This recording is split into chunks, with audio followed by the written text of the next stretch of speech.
vipofu na viwete na viziwi walisikia.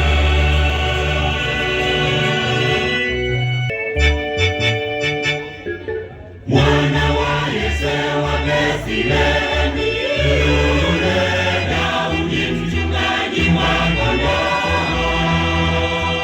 alichaguliwa na Mungu awatunze Israeli.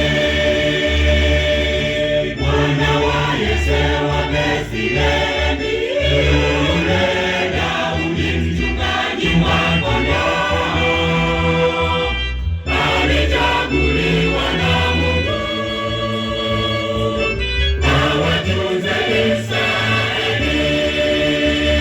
Mbeba maono kamwe hawezi kufa mapema, ni lazima Bwana aitimize ahadi yake.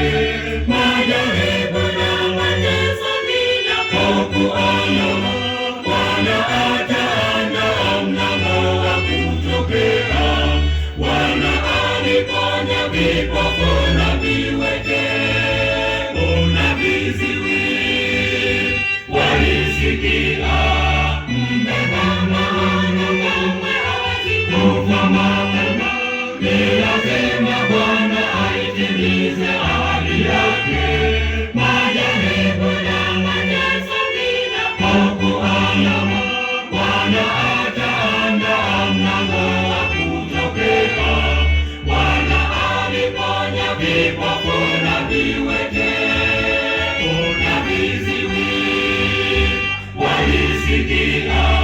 Mbeba maono kamwe hawezi kufa mapema, ni lazima Bwana aitimize ahadi yake.